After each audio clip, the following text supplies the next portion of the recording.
All right, everyone do me a favor. Turn on your audio for a second. Good morning. I want to hear a big good morning. Hi. After I say good morning. Are you ready? Good Yes. morning. Oh yeah. Good morning. I love that. It's so rare you hear a crowd of people's voices. So welcome to this session of the Cal Assessment Network. My name is Katie Dustin, and I am the chair and founder of CAN. And I am rocking my pandemic hairstyle. So thank you very much. CAN is a community of practice for all UC staff who are interested in assessment. Recent topics have included data literacy, data-driven decision-making, and learning analytics. To view the materials from all the previous sessions, you can visit the CAN B Drive folder and the YouTube channel. I'll put the links in the chat in a moment. After today's session, I have an important announcement to make about CAN, so I hope you will stay on Zoom until the very end. As a reminder, the session is being recorded so that those who cannot join us live can review the event later. I'd now like to introduce today's session titled When Student Learning Outcomes Are Not Enough. It is presented by Jacquelynn Thomas, the Assistant Director for Assessment and Academic Success in the Department of Residential Life, and Bema Kyeadea-Amponsah, a graduate student in the higher education program at Penn State University. They will discuss how organizational climate work and staff training can affect a unit's efficiency, culture, and ability to reach its mission. They will present a case study on how they built learning outcomes for staff, as well as an instrument that can assist unit leadership in addressing gaps in staff learning. So please use your applause icon to warmly welcome Jackie and Bema.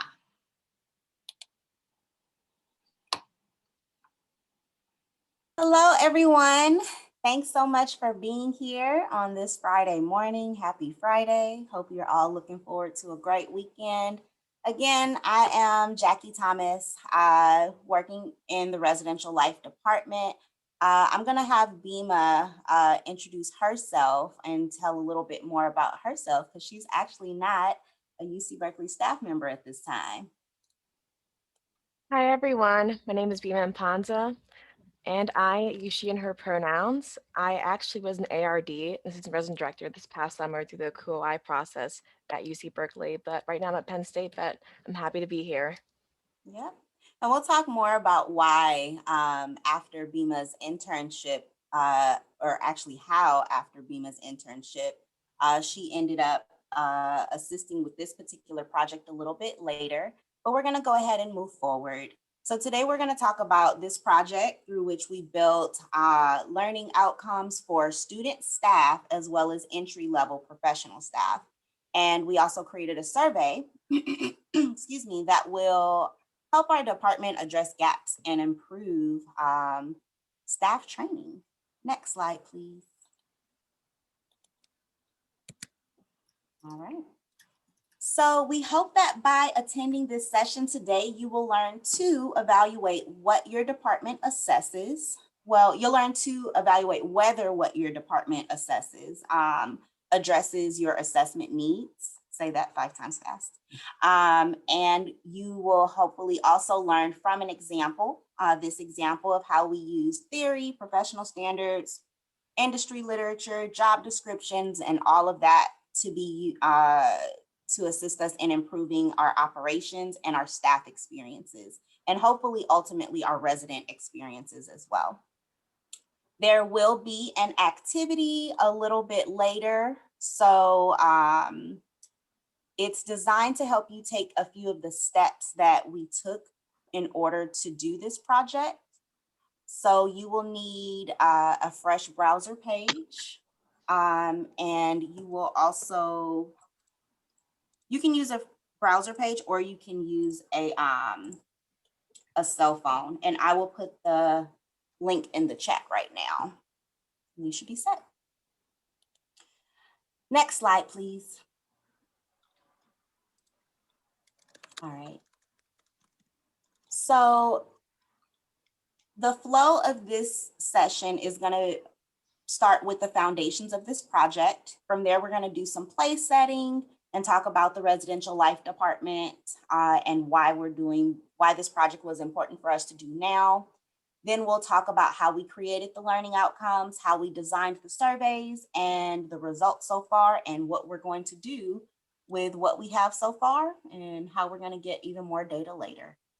Next slide, please. All right. So to begin, if you are familiar with student affairs assessment, you may have seen this iterative assessment cycle picture on the left-hand side of the screen before. Also, if you have ever been in a CAN session with me, you've definitely seen this because I use this in just about every assessment presentation that I do. And you'll see essentially that most student affairs assessment typically revolves around student satisfaction and student learning outcomes. And that's really what this iterative assessment cycle points to and helps us do, which is important. There are also times when assessments are not necessarily about students directly. And in those cases, it's more geared towards the usage of our services, geared towards the effectiveness of the area that we're working in and our programs and our services and the outcomes that we're providing. If you are familiar with student affairs assessment, you know there are also worst case scenarios where you use assessment to justify things that we know that as student affairs professionals are already important. Student development theory tells us these things are important. Our greats like our, George Clues give us our high impact practices, and then we still have to use assessment to justify those. And that's really just not really where you want to be. But there are also some best case scenarios with assessment as well, where you use assessment to demonstrate that professional standards are being met or that operational changes have resulted in improvements. And that's really what we're going to talk about today, how we took some first steps in this direction of those best case scenarios. Now, if you look on the other side of the slide, you will see some excerpts from 2 business publications. The first is from Forbes, and that gives a list of 5 things that happens when you develop your employees.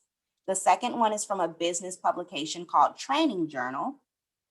And that one talks about what happens when you do not develop your employees. And essentially you get opposite effects, right? So developing your staff can make or break your ability to recruit and retain good employees. And it also, most importantly, can create a culture of innovation and high performance on one end, or a negative counterproductive culture on the other end. And that's never a good thing. So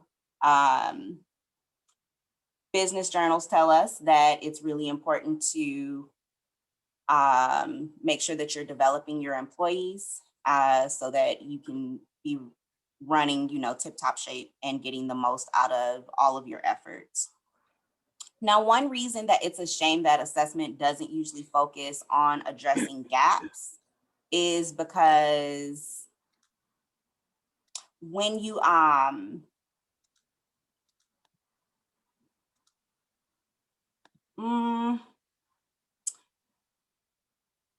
well, one reason is, okay, so I know that I can personally give examples of like negative work cultures, right? That have created the need for, I see something in the chat. Right, so if you have gaps, then you need to fill them, right? So I know that I can give examples throughout my career working at different institutions where you have negative work cultures, where like you need to hire additional people to work around inefficiencies, to work around negative employees if you have those. And we don't have anything that extreme in my department, but I thought that it would be really important for us to take a look at what we have happening with our staff and to use assessment to help us go from good to great in terms of being efficient. We also have entry-level contract staff. So our resident directors are contract staff, and they can stay with us for a maximum of about 4 years. And we want to make sure that we are preparing them for the next steps in their careers. So that's why I was saying earlier that I think it's a shame, like if we're not using assessment to address gaps in staff development and learning, there's a lot that can be missing in terms of enriching your employees, which actually does affect the residents for us and whatever your like customer is. I say that with the air quotes. So we're going to move into the Minty Meter. So if you can please click on the link. And for those of you that may have just gotten in here, I'll add the link in there again. Go to the link and we are going to ask you the first question. And Bema, can you share that part of your screen once we start getting some responses?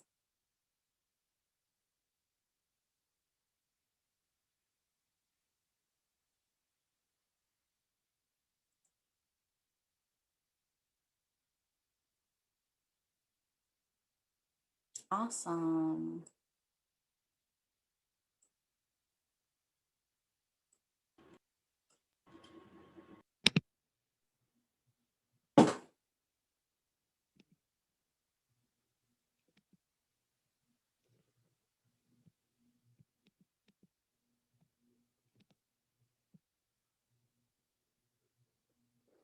We'll give it one more minute. But satisfaction is definitely taking the cake right now.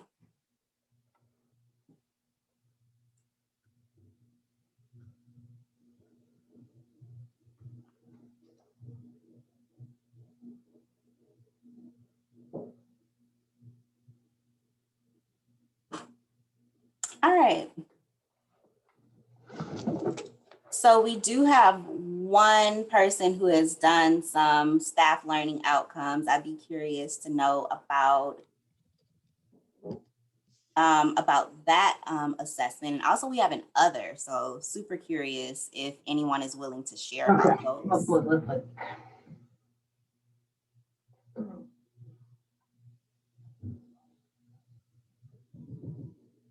So feel free to unmute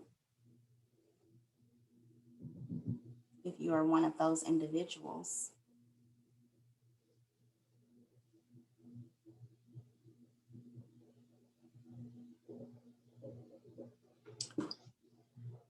Okay, no worries. But I think that this is very typical for campuses in general, but definitely typical for student affairs departments is to focus on satisfaction. And then you get into the usage, the operational effectiveness, and the student learning outcomes once you have already assessed for the satisfaction pieces. And staff learning outcomes are just not terribly common in all departments, but they're useful. And then assessing around staff learning outcomes, I would say is probably pretty rare, but some people do it. All right, Bema, can we go back, please, and go to the next slide?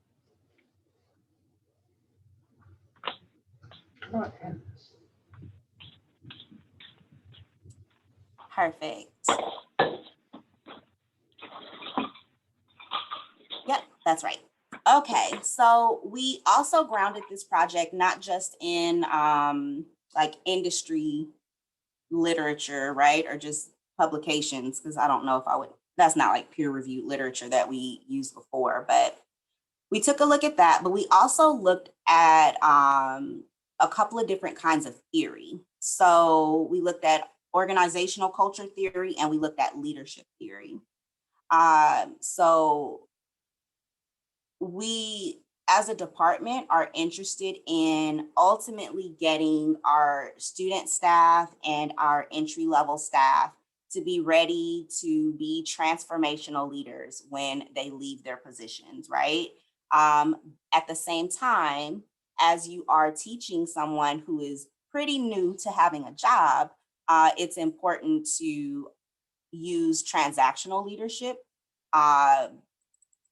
as necessary. So there are times when we are working with our new staff and we need them to just we need to teach them the system, how to work within the system, how to solve problems by using our existing protocols and frameworks, so that when they do get to the point where they are ready to be transformational leaders, so that they can work to change the system, so that they can solve challenges by creating new ways of doing things, that they have a very clear understanding of why the system was the way it was to begin with, right? You can't just come in and change something. You have to understand how it got to be the way it is. So we have to use a little bit of the transactional leadership style, and in order to get them to the transformational leaders that we want them to be. But before you can do any of that, you have to create a certain amount of psychological safety, which is where Shine's, if you're familiar with the book, Edward Shine's organizational culture and leadership theory book. I used it in one of my grad school programs. Very interesting book, but not light reading per se, but very good book. But he has a list of things that leaders should do so that they can create enough psychological safety for their staff so that they are able to move towards transformational leadership specifically. So I highlighted 4 of the things that are needed to create psychological safety. He says you need to have all 8 of these things as much as possible. But formal training, of course, and we got that. We do lots of formal training in residential life, so that's great. Involvement of the learner, informal training of relevant family groups and teams, and then practice fields, coaches, and feedback case studies. I don't know if you all are familiar with the behind closed doors term, but essentially behind closed doors is like a term that we use a lot in residential life, and it's like a what would you do type scenario. So it's like I'm like, maybe you walk into a room and I'm acting out a scenario where, I'm like the roommate, and I'm a roommate and my other roommate is like drunk on the floor. Like we do this every summer when we're training our staff, right? I pretend like, someone's drunk on the floor and I'm trying to help them, and then the RA in training or the RD in training walks in and goes, hey, what's going on here? And they have to solve the problem. So it's a what would you do? So we call it behind closed doors. But Shine actually put that in his book. So these are theoretical frameworks that we used. Next slide. So also for the purposes of this project, we relied heavily on professional standards, especially the Council for Advancement of Standards in Higher Education, or CAS standards for short, as well as the ACPA and NASPA competencies. Now, for those who may not be familiar with ACPA and NASPA, those are the 2 large professional organizations for student affairs professionals. And they essentially teamed up and created a common set of competency areas for all student affairs educators, all the way from entry level up to senior level. So what you see on this slide are the different areas that CAS has standards for, specifically for the housing and residential life program portion of institutions. And those range from, of course, your programs and services, because we have lots of those, leadership and management, all the way down to technology. You see law and policy down there at number 9. So it covers everything that you need to think through to operate as a residential life program. And then on the right side of the slide, you see the ACPA and NASPA competency areas, which range from personal ethics to social justice to advising and supporting, and of course, assessment. And these are the things that you need as a professional to work on, basically, to bring to the table as a professional who is trying to progress in your career. All right, next slide. Okay, and also this project is grounded very much in the place that we studied. So residential life is a department that provides safety services and enriching programs. These numbers are not perfect, but we have about 10,000 residents who live in student housing. That includes our undergraduate and graduate students, and when they live in family housing, it includes their families as well. We have about 30 professional staff and over 200 student staff. Our student staff include our RAs, our tutors. I have some analysts that assist me with some of my statistical analysis that I do when I do my assessments in the department. We also have some student staff that help with administrative tasks, which we call our clerks, and so on. We have lots of student staff. And this project was particularly important to do for this department because we already collect data on resident satisfaction. We already collect data on the 5 resident learning outcomes that we have for our residents. So it was already on my radar to do this particular project of figuring out what we want staff to be getting from their positions and how to assess that and how to actually use that data to improve their experiences. I knew I wanted to do that because we already had so much data in the other, in the other buckets, the satisfaction and learning outcome buckets for the residents. But also the Vice Chancellor of Student Affairs, Dr. Steve Sutton, expressed interest in learning what student staff specifically were learning from working in student affairs with the student affairs professionals. And I decided to take that again a step further and include our entry level staff because they are contract, they can stay with us for a max of 4 years. So we wanted to be sure we're doing the absolute best we can for them. And then finally, of course, this would not have happened for at least another 2 years because my workload definitely ballooned due to the pandemic. So luckily for me, there was a summer intern from 2020 who needed an assessment project to finish her master's program. And if Bema did not need the project, if her professor had not hounded me to make sure that she had a project, this project would not have happened. And I think it's going to be especially meaningful to have this data and to begin this work as a department, the work of improving our staff experiences. I think it's going to be especially meaningful to have that information and to begin that work this year because our staff are really being hit hard by the workload that they're experiencing with the pandemic. So to do anything to improve their experience, I'm really, really grateful that we'll be in that position very soon. Next slide. Thank you so much, Jackie. I definitely needed to reach out to Jackie because I needed an A in my research capstone class. So I definitely appreciate her gauging my interest in research. I definitely appreciate that. We began meeting early October, once a week, just discussing what our plan was for this assessment. And through that process, we were able to go through a little bit of research, a little bit of feedback from different committees, from the executive team to student professional staff committees as well. And we received that feedback from those individuals. It was really helpful in moving forward.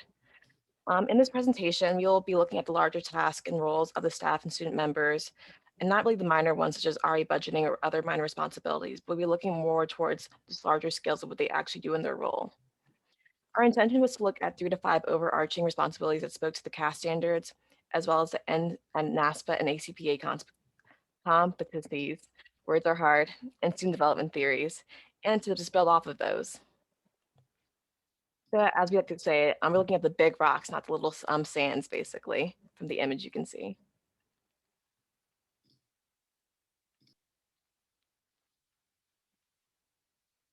Throughout this process, to begin our research, we would go through all the job descriptions, the training topics, and the ACPA NASPA competencies and the CAS standards. We would be looking at the job descriptions for the SRAs, the senior resident assistants, the TPRAs, the theme program resident assistants, the RAs, resident assistants, and RDs, who are the resident directors, who are the 1 year or the entry professionals.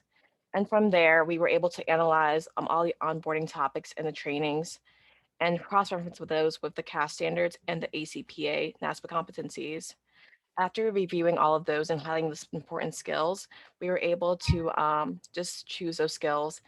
And from the job description, we were able to create a matrix where we go line by line and find the certain themes in each of these job descriptions and group them into groups.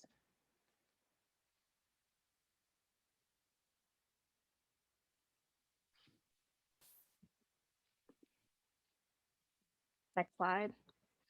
Okay, so right here we see our first starting point. This is our research matrix. It's not that pretty, but we've definitely gone through it to make it more, to show what the actual work that we went into.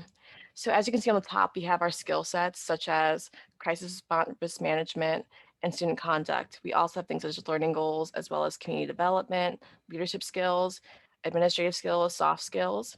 And over here, you can see all of the training topics that we pulled from there, the RD job description, the RA job description, and all of the other job descriptions from the website and the CAS standards.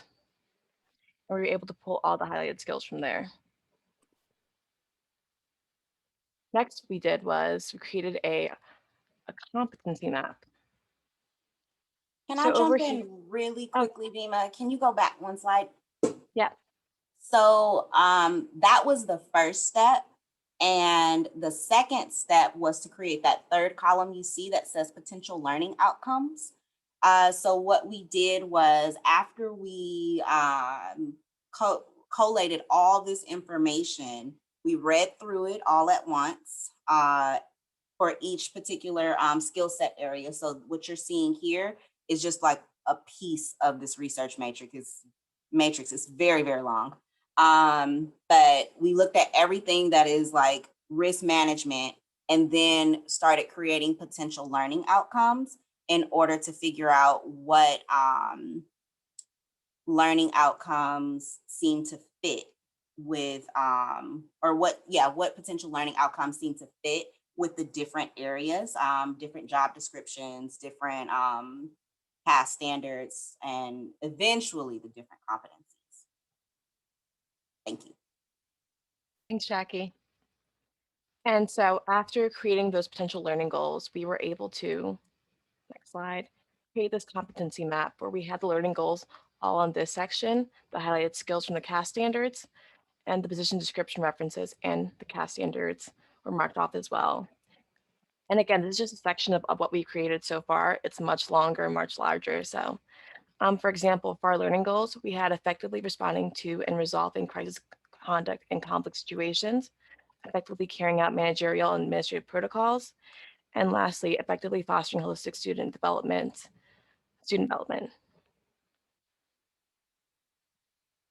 these were all cross references. I'll give you a moment to look at these as well.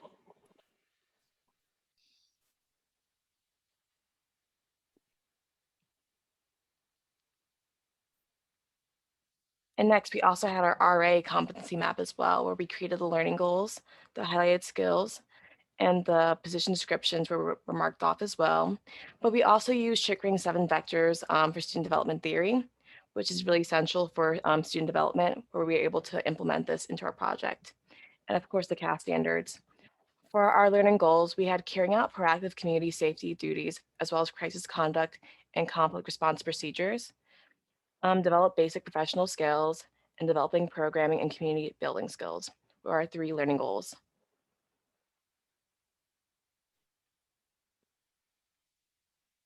I'll give you a moment to look at these as well.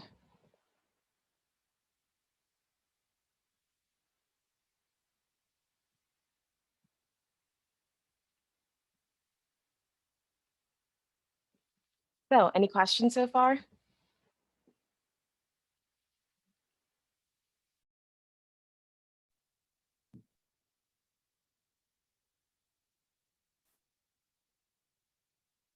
Yeah, so next we're going to talk about designing the surveys and the results that we have so far.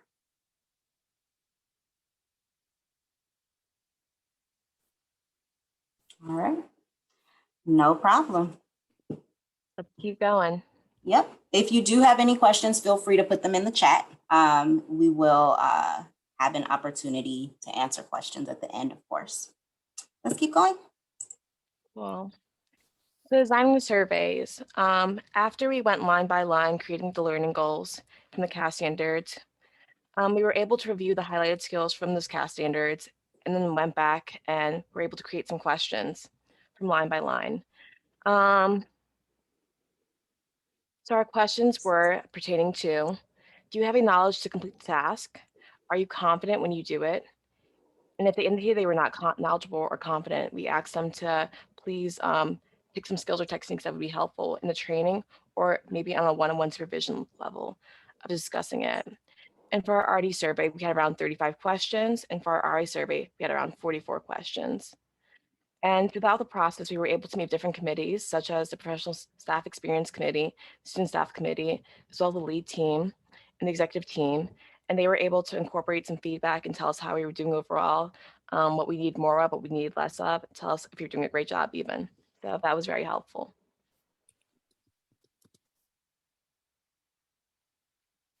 And from there, we were able to create the actual survey questions. So over here, you can see our learning goal previously, our highlighted skills, the themes, which are being introduced today, and as well as the survey questions. What's really important about the theme is that after the report is done, we'll be able to choose specific trainings that can provide more context and more content for the students who, or for the individuals who are lacking in that space. Some of the questions that we utilized, I know how to carry out the department's protocols for crisis situations. I know how to hold students accountable who report to me. I know specific actions I can take to create a feeling of belonging for my residents staff and hall staff. These are the RD questions. I'll give you a moment to look over those as well.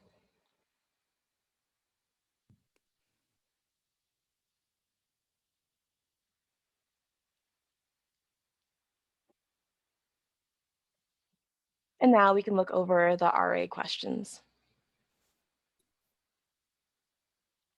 So again, we have our learning goals right over here, our highlighted skills, the themes that were created for each of the questions, and the survey questions. So again, I know how to carry out department protocols when addressing policy violations. I know how to manage my time so I can fulfill my academic and personal and work commitments. I know how to identify programming topics that will help my residents reach Presidential Life's 5 learning goals.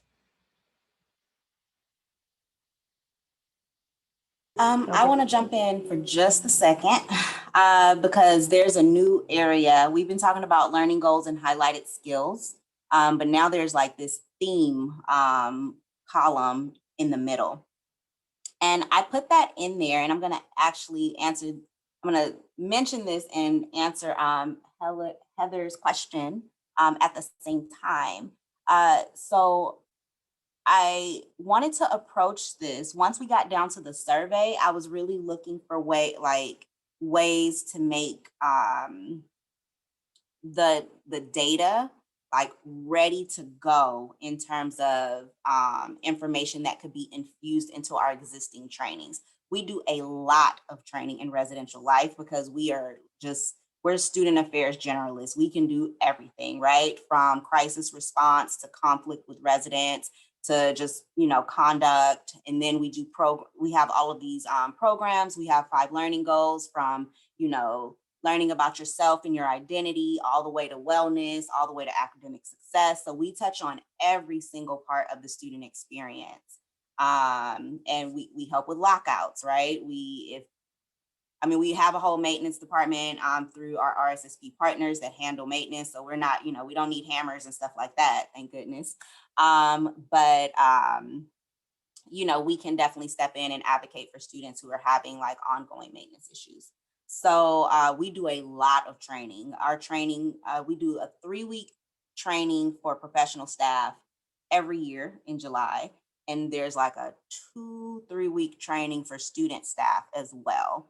And those are some long days. Like they can be, I've worked in a few different res life departments within the UC system. And I want to say, I think it's pretty typical that those are 8-hour days, 10-hour days. And then they still have to go home at night and create, decorations with their residents' names on them and put them up on the boards and on their doors. And We do a lot, yes, lots of formal training. We do a good job with the training, but if there are areas we can do better so that our staff can be more confident when they carry out their tasks, we want to help them do that. Bema, were you gonna keep going? Yep, you answered all the questions. Thank you. Okay.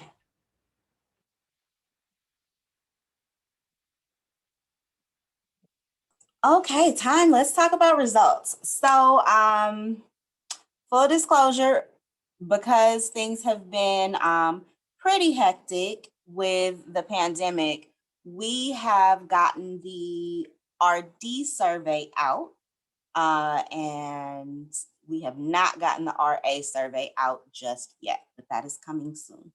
So the results that I am sharing today are really a sneak peek for all of you because I have not given my formal report to my leadership yet. So let's talk about the RD results.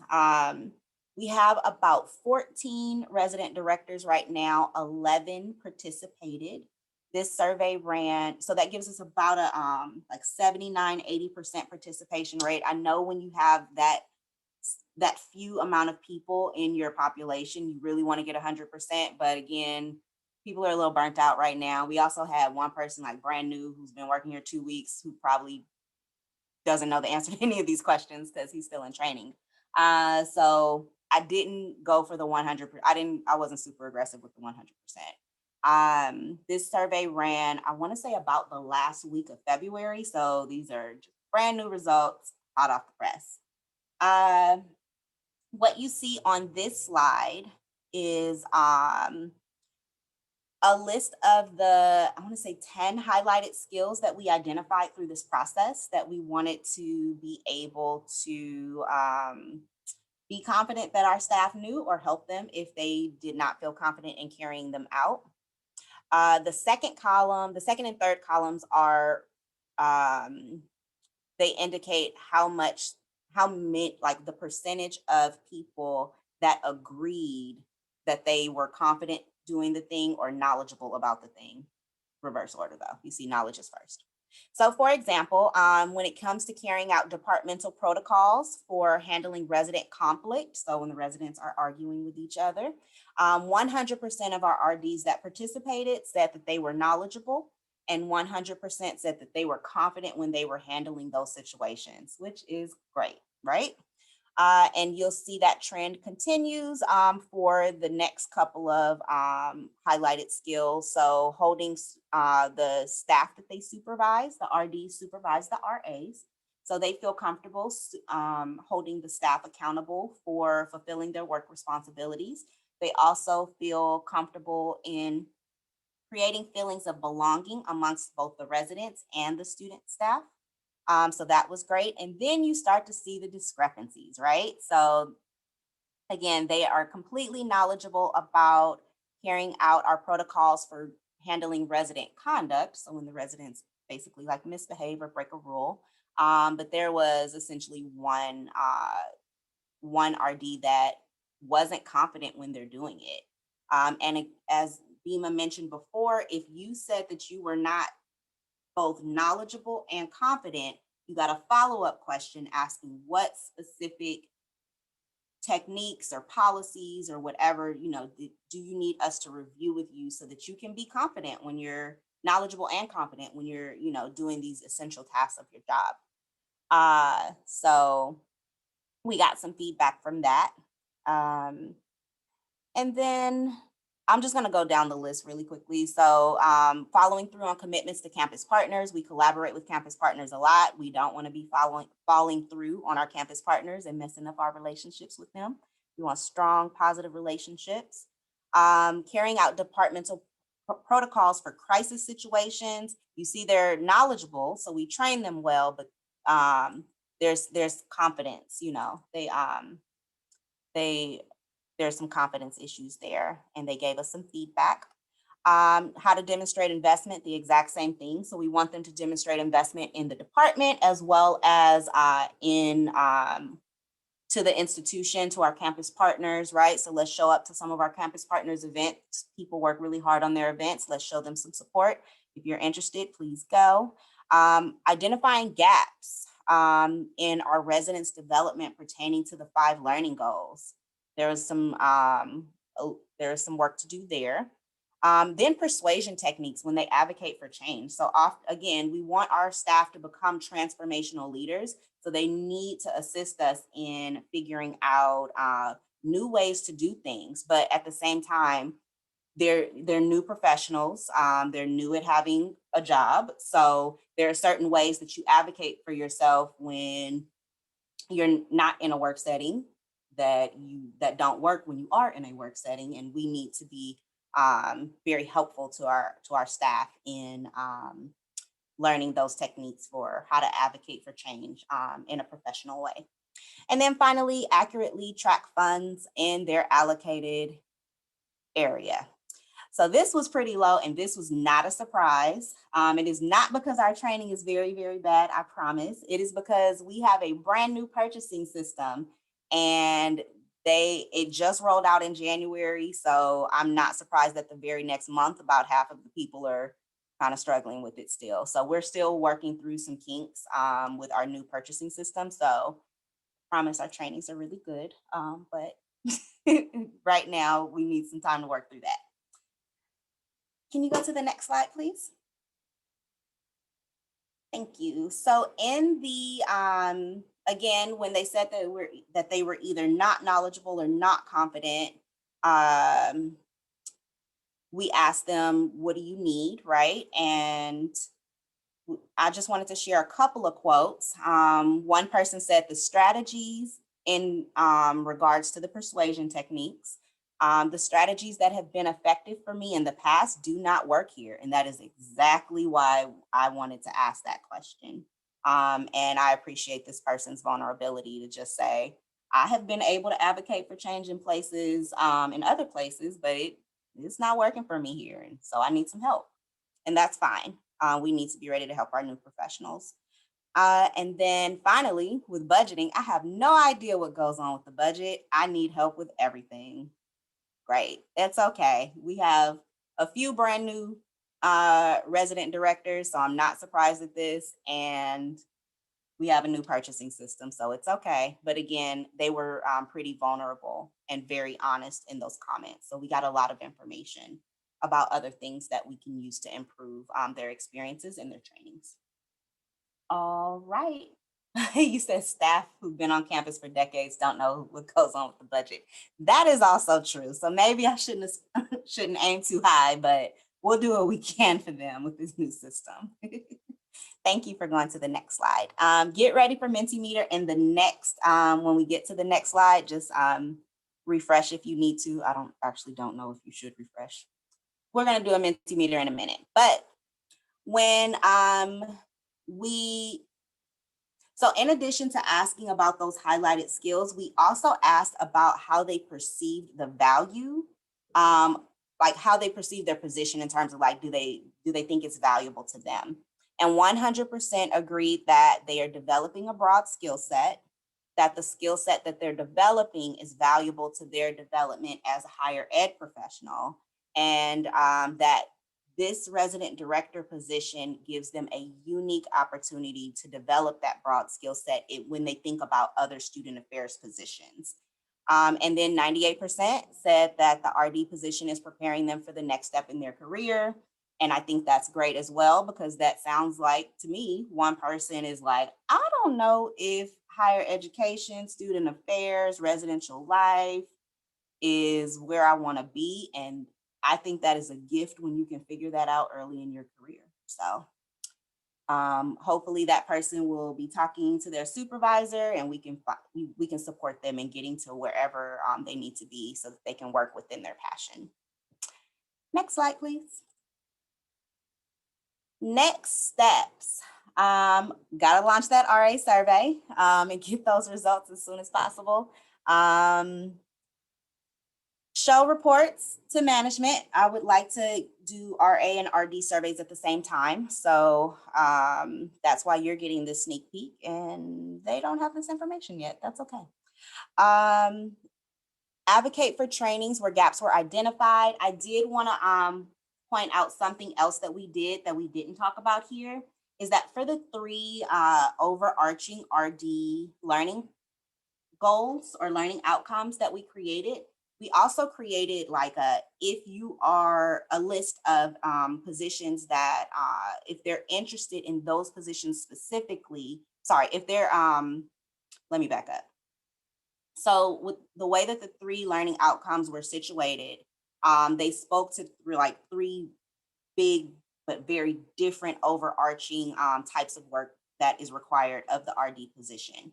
If you are gravitating towards like a particular learning outcome, and that's the work that you love doing, right? If you love the crisis management, the conduct and the conflict, we were able to identify potential career areas within higher education that those individuals may be interested in. Likewise, if someone is really, really loving all of the student development work that we do, the programs and all of that, there's also a list of future career areas that they might be interested in, because again, our resident directors are typically entry-level professionals. They can only be with us for a certain number of years. So we want to do everything we can to help them figure out their passion areas, which will start with what part of this position do you love the most, and then start guiding them and preparing them for that next step. Okay. We are going to run these surveys again next year in February, fingers crossed. I would love to do a year-over-year data comparison. And I also do have some information on like how many years, like demographic information with this particular data set, like how many years have you been in RD? Because we do want to make sure that by the end of year 2, that they are confident and knowledgeable about all of their things. And if they're not, then we'll know we have a whole lot of work to do. But if that, I think that's a goal that our leadership in the department was in agreement with, that by the end of year 2, they should be both knowledgeable and competent about all of these things, so that we can start working on the more advanced stuff, like what is your next step, et cetera, et cetera. And then finally, please cross your fingers for us. We have submitted 2 proposals to present at some assessment conferences later this year, one in May and one in October. So hopefully we get accepted to present this information, hopefully with RA data as well. All right, so can we please go back to the Minty Meter and answer the second question?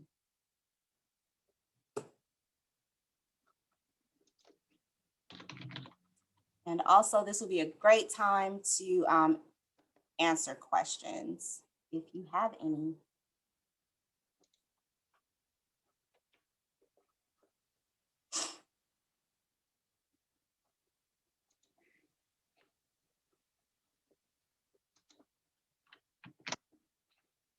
So the question is, after participating in this session, are there any types of assessment you believe your unit should do that it is not currently doing?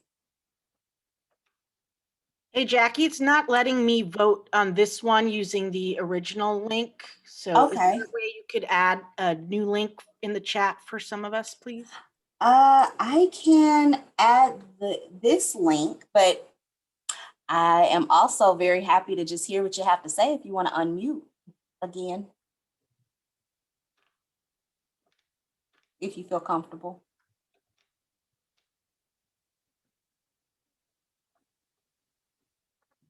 Oh, it looks like Bema's trying to get a new link.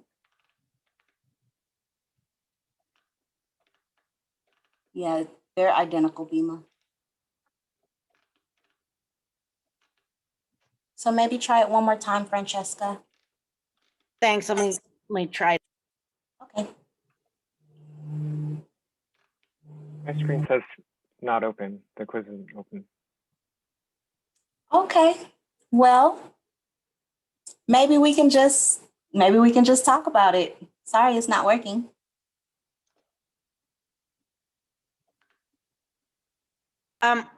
here, I'm Francesca, and I'm happy to just say out loud if you want us to just sort of say it. I mean, Yes, first of all, please. I just want to commend you, Bema. That is just an incredible amount of work. I was thinking of going through all the job titles, and here's the thing, like, I think for those of us who've been part of the university structure for like 20 odd years, like we kind of forget to go back to basics on that. And I love the concept of taking education.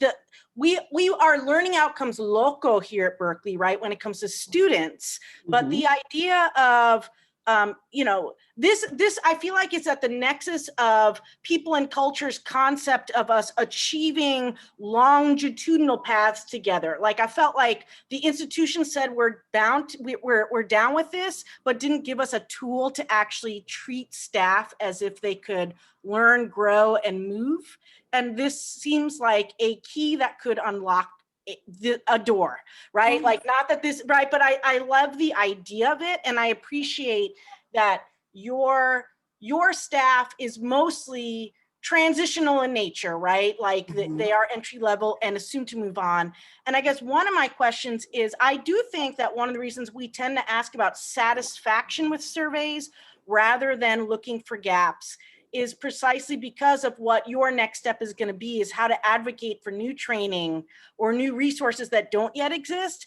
And I wonder if whether this kind of survey would matter for mid-level managers versus like high-level directors, right? Like, is a mid-level manager not going to ask some of these questions because they kind of know the resources they would need might not come? Right. So I was just curious about how much we're thinking, and you might not know, you might have to go through phase 2, but I feel like the intent to ask this is a wonderful idea. I do think, though, we tend to ask about satisfaction because we feel like the best we could do is sort of affirm satisfaction as opposed to, oh, I've got a gap. I know it needs to be filled, but my boss won't even let me hire a second person, let alone, like, so what new resources come? I don't know. So not to take the cynical tack, I do think philosophically where this could go, but I wonder bureaucratically, what's the next step? So there's my thing. So that's completely fair. Yes, we do all need interns like Bema, and the world would be a better place. I think that's completely fair. First, satisfaction is extremely important because if you are doing, I mean, we all work extremely hard at this institution, and we try to give the students and our staff the best experience possible, and we do need to know if they're liking it, right? So first, satisfaction is extremely important, and we should probably start there for the most part. But I hear what you're saying in terms of how an assessment project like this could open a can of worms, or just kind of like uncover wounds, right? And not actually even address them at the end of the process. And I think that I am particularly lucky because I work in residential life, and we will just create the trainings that we need. Everything that I am asking about in this particular assessment, or that we're asking about in this particular assessment, are things that every supervisor at the assistant director level should be able to train their staff on. And if they don't know, then they can go to the next level of our organization and get the information and make sure that their staff have what they need. So this isn't uncovering the need like consultants. It's not uncovering the need for long retreat trainings, like off to somewhere else, or big conferences or any of that. We have plenty of information at our disposal if we do need that. And I mean, Berkeley gives a lot through the LinkedIn learning and all of that we could use. And we all have to do this new Berkeley people management thing now, but certificate now. So my department has what it needs. I think this is just to help us refine the trainings that we already have. And maybe there's a training or two, which I knew going in, and I wasn't trying to be sneaky, but there was definitely a training I knew that we didn't have, that we did need, and I wanted to shine a light on that, but we're capable of doing it. We just have to sit down and put it together. Does that help, Francesca? Oh yeah, very much. And I really appreciate like just the core questions. One other thing I just want to say, I'm fascinated by the psychological safety as opposed to trust. And you like, basically you've been making me think this whole time. I realized, and sorry for the true confessions part here, but I have often thought about the trust of my own direct supervisor. And that's been a primary decision for me where I stay in Berkeley and where I've moved at Berkeley. But the idea of psychological safety, like I was trying to extend this to a broader organization. What I realized is I have at the really top level, the belonging at UC Berkeley, I've got that. And I have it at the individual unit level with my own manager, but I've realized I don't know if I have that at like working different levels, and how much that impacts, like for those of us who are front-facing person who interact with students and instructors and staff all at the same time, you have to have it and make it constantly. So I appreciate that you've replanted the seed. I can't wait to harvest this, but anyway, so thank you. Yeah, absolutely.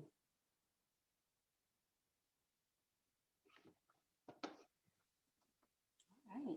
Yeah, I was thinking that one reason that we ask about satisfaction a lot more in my department, which is EECS, which is very large staff-wise, is because we lack a lot of the systematic structure for being able to think about systematic training. But because we lack the systematic part of it, I think there tend to be gaps. I'm thinking, I started a new role about 2 years ago. And the way that I got trained for this position, there were definitely a lot of gaps in the way that I got trained, and a lot of need to go back and backfill. I mean, I've been in the department for a really long time, so I knew how to go back and do my own training on, how to figure out things. But in terms of an efficient way to train a person, this was not the way to do it. Mm-hmm. So this has all been fascinating, and thank you so much for this. It's made me think about a lot of things, and I think being able to assess staff and how they're learning it's a fantastic idea. Thank you. Yeah, and I think that, like you said, you've been in your department a long time. So when you move into a new position, you're able to fill in your gaps on your own. But our entry level staff, they flounder if we don't figure it out. And there are a few areas, well, there are a lot of areas where my department does a great job. This is a well-running machine over here, right? There are a few areas where there's just some gaps, and they're not even big gaps, but they're just gaps. And I can see how our staff are really struggling. And it starts with our resident advisor staff, and it goes all the way up. Because that little gap exists. Hi, this is Kim. I work over in SAIT Student Technology Services, and we came from the ResComp model, or sorry, we were ResComp, so we were like a subunit of your department at one point, and we have a lot of trainings, and I know that we do a lot of good training, but because we have so many different types of student departments that we do the leadership training on, I've been creating trainings from observational data of like where I've been seeing the most questions or tickets come up from, or most issues. But this actually gives me an idea of how to be more purposeful about the kind of trainings, because I don't really think that we have an overall learning outcomes that we're looking for when students go through our leadership program. And so maybe it'd be good for us to just come up with some for our department, and then be able to go backwards through our training and figure out what's aligning, what's not, and then do the whole assessment thing. So I think that that's again, because we're straddling the line between IT and student affairs, where we don't necessarily have to follow any one, but we're trying to do the best. So I don't know, we're not going to necessarily go through all the goals that you guys have because we don't have to do a lot of the stuff, but we do something similar enough where we might want to look at that. So thank you. I'm probably going to look at some of the things that you had earlier on in the presentation. Good luck. It's hard to straddle two worlds.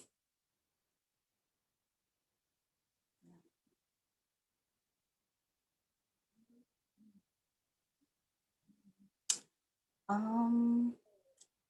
mean, if there are no other questions, I would invite any feedback either now or later through contacting either myself or Bema to make this, to give us any advice you have as we are trying to hopefully take this to assessment conferences to make this presentation even stronger, if there are any thoughts to that.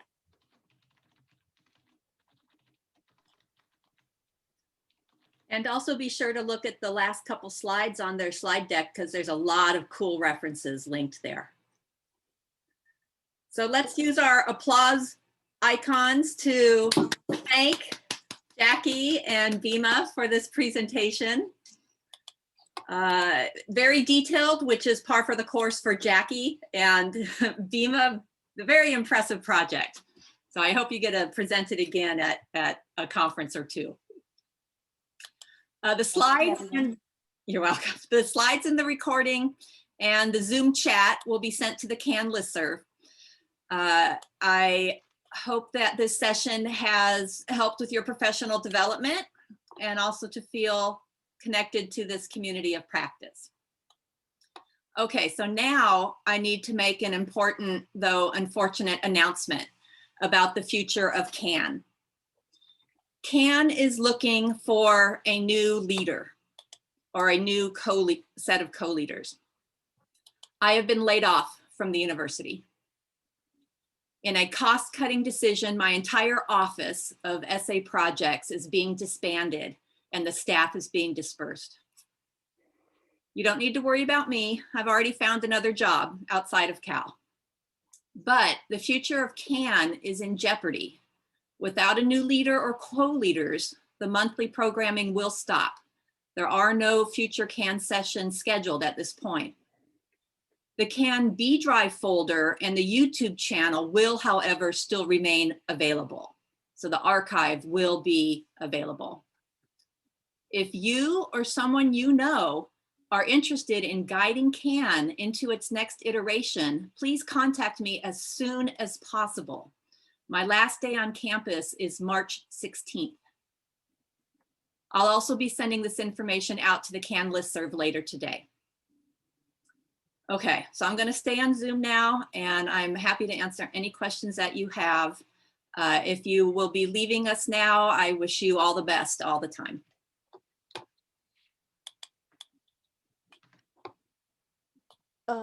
Hi, I just want to jump in here and just say first, I don't even know where to start. And so I'll reach out to you separately, but in the context of this setting, I just want to thank you so much, really from the bottom of my heart, for all your hard work. You've done so much for this community and so much for UC Berkeley.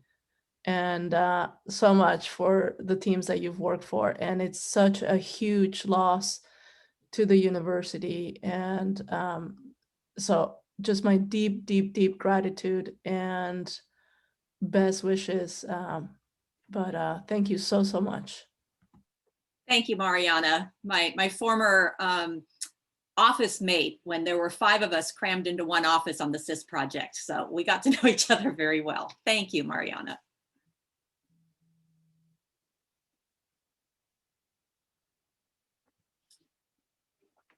Any questions?